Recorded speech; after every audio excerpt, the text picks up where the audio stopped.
All right, welcome back, everyone. We'll let Sue share her screen again and get started on the rest of the session. Oh, that was exciting. Lots of great pictures, lots of great joy. All right, Dr. Tui, take it away. You are muted, I think, Oh, you're Dr. muted. Dewey. Sorry. Oh, all these things. Okay, so welcome back. Well, Nelson Mandela Elementary is in Omaha, Nebraska, and it was created with the intent of demonstrating that if you actually put all best practices under one roof, you can actually change the opportunity gap that exists for children in literacy. So that was the main reason this school was established. It is a fully funded private school. We don't charge tuition. It's all funded by two foundations. And when I was approached with the opportunity to start this school, one of the things I recognized early on was I had never been an elementary teacher. So I'd been an administrator, but I didn't have that same experience and definitely needed to use shared decision making with how we were going to open the school, develop it, and put best practices all together. So this first picture on the left, the one that says then, is how big our staff was. We were 12 people. We opened up with just kindergarten and first grade. But we literally sat down in this room and started going through every single decision that we were making, from the nap time to how we were going to provide lunch to how we were going to recruit families. And all of that happened with this entire team, from the secretary to the custodian to classroom teachers. And that model resonated with me. I needed to do it because I didn't know what I didn't know. And these were the experts. And we've kept that model growing. And Mrs. Core, I'll pass it to you. Up, you're muted. Yes, thank you, Dr. Tui. And if you look at the now picture, we have grown from 12 to, I think I counted the other day, 45. And this picture doesn't even demonstrate our full capacity right now. This was a few years ago, but we have grown, and that decision making continues to be shared. Building on others' leadership capacity is huge for us here at Nelson Mandela. And we will talk more about that as we go through the slides. So, Yep. Thank you. So we borrowed this model just to help Mrs. Core and I have very concrete conversations with each other about decision making. So when I said when we first opened up, I was the counselor, I was the nurse, I was the principal, so I had a lot of hats. And then as we grew, we had different people taking on those roles and responsibilities. But the biggest shift was when we hired Mrs. Core to be the assistant principal, knowing that I would be exiting as the principal role and moving into the superintendent's position, and she would come in as the principal. But as some of you may have experienced in your own worlds, when you change positions and the other person is still in the mix, sometimes that can be a little scratchy. There can be some conflict. There can be some territory issues. So we engaged with a consultant to help us really identify roles and responsibilities, but also how are we going to continue this shared decision making to empower other people to make those decisions. So this is the model. The tree is the metaphor. So leaf decisions are simple, very actionable. Okay, I have to cheat and go to my next slide first. Yep, I'm coming back to it. And then we have branch that things are going to take action, inform the team, but they don't need higher levels of approval. The trunk decisions, they really need to get a lot of feedback. And then root decisions, that's really, there's no moving forward until there is consultation with others and buy-in.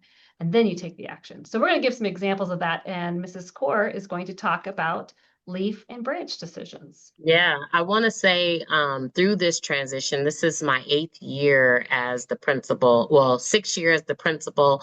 My first 2 years spent as the assistant principal, as Dr. Tui said, but working alongside with Dr. Tui and really figuring out what decisions need to happen and who needs to make those decisions. Her trusting me in making those decisions has helped a lot. So those leaf decisions are simple things like, do we have teachers turn in lesson plans, and we go through decisions like that. But one of the things that I make sure I do is show my teachers that they have autonomy. So what lesson plan template they use, If they do turn in lesson plans, it's not the whole entire year. It's as a needed basis. Maybe there's something that they want improvement on, and we talk about that. But those decisions, I give the not just the teachers, but other team members the autonomy to also make their decisions. I don't micromanage. I really don't have time to do that. That seems very exhausting. But I trust the team, giving them the tools to build their capacity, just like Dr. Toohey trusts me. So a branch decision are things like having more of a committee. So leaf decision, more of an individual kind of autonomy, but branch is more, we have a PD committee that we established this year alone, so that there are voices being heard about what kind of professional development we really need and how do we go about making that come to fruition. And then if you go to the next slide, we have what's called the trunk decision. Sometimes our team makes decisions based off of some of the needs that we have. So if they have a trunk decision and they make a recommendation, we kind of talk about, and we'll talk a little bit later about being the champion of that, but stepping up and saying, okay, what do I need? What kind of tools do I need to make this happen? And who am I working with? And then on my end, I want to make sure that when I talk to Dr. Toohey or the board, that I have enough data. Examples is the calendar, the school calendar. I can't make the decision on what the school calendar is going to be each year, but I do listen to a committee, and then we go and we send it to the board. So that's more of a trunk decision, and then the root are more policy decisions that go to the board or get approval by our superintendent, Dr. Toohey.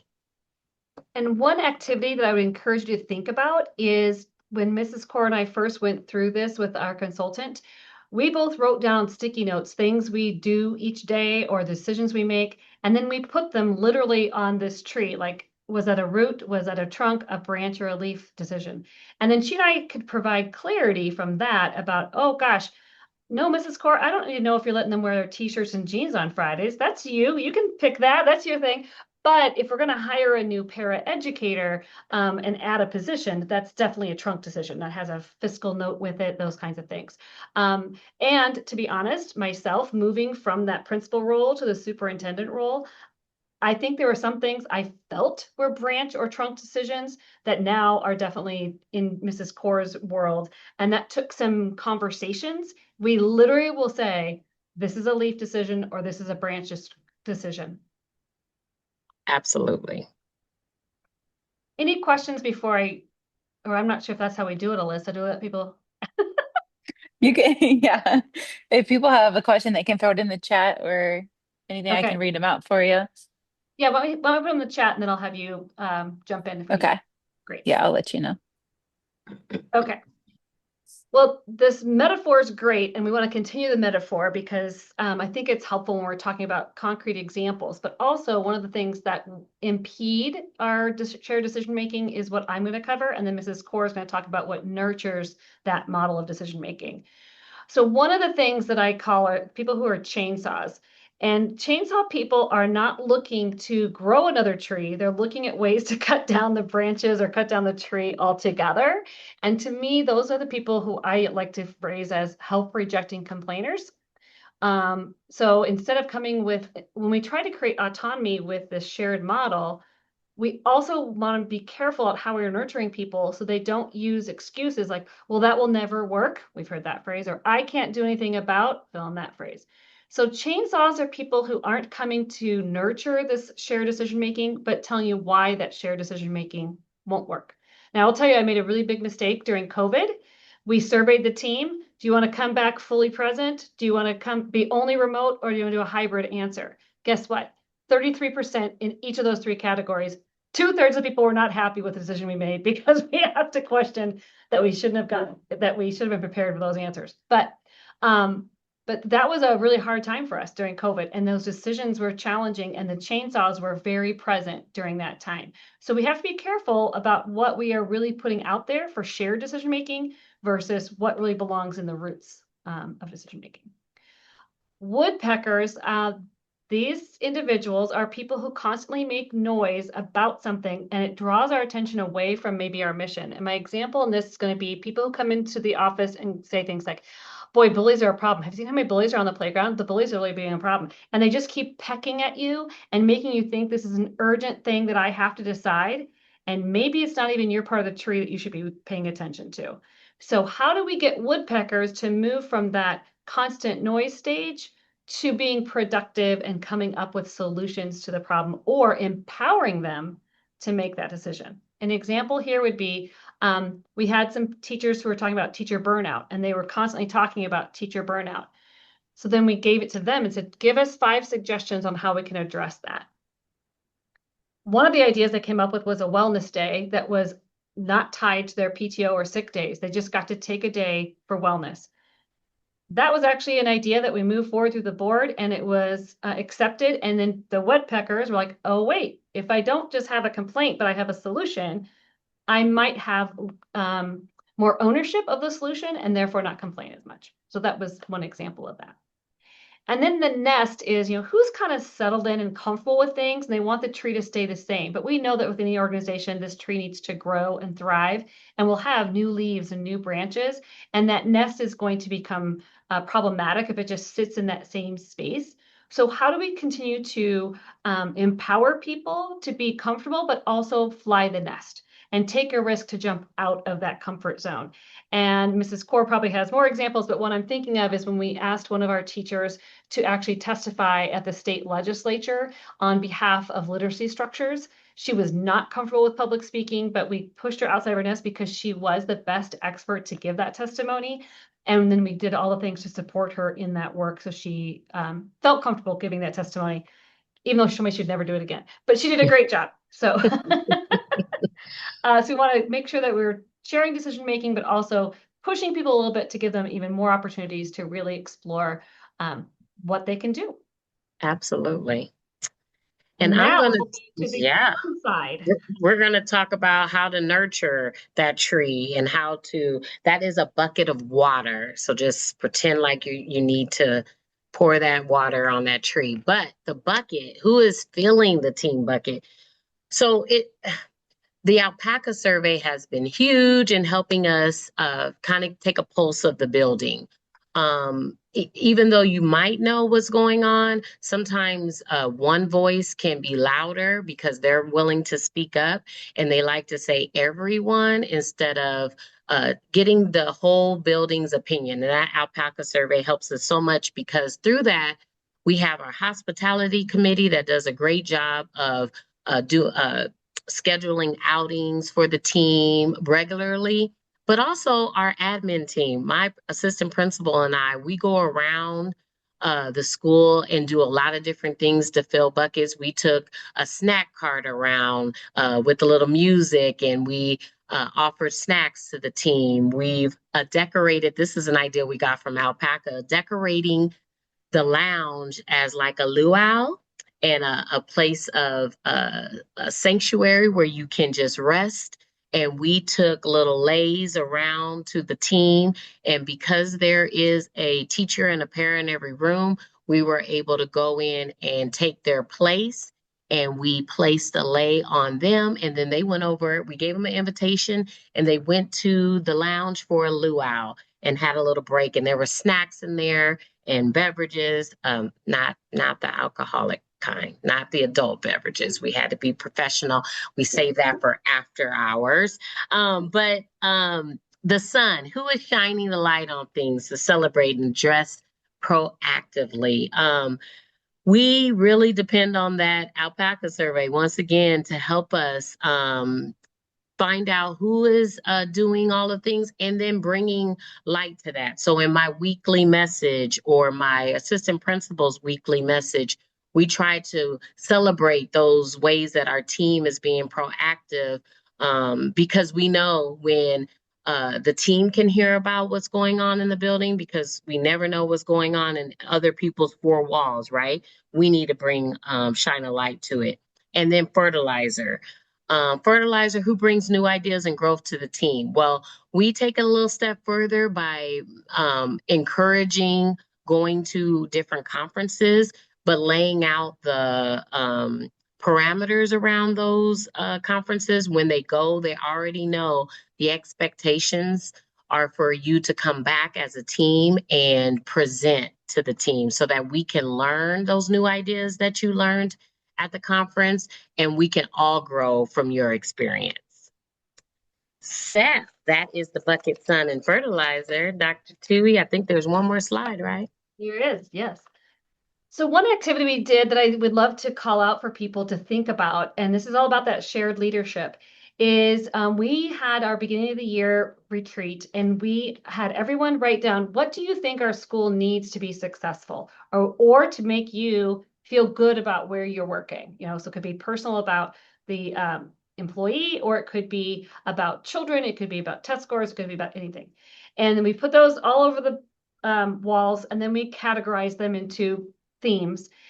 And then we asked, so for example, one of the things that was listed was we need to have more playground equipment that is handicap accessible.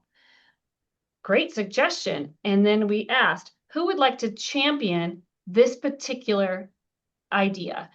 And we had one teacher said, I'll do it, but what does that mean? Well, for shared decision making, it's like, okay, well, we have a budget. You can spend $10,000 on playground equipment, but your job, champion, is to research it, survey people, come back to us with, hey, this company can do it for this much money, and these are the pieces of equipment the kids think would be the most fun.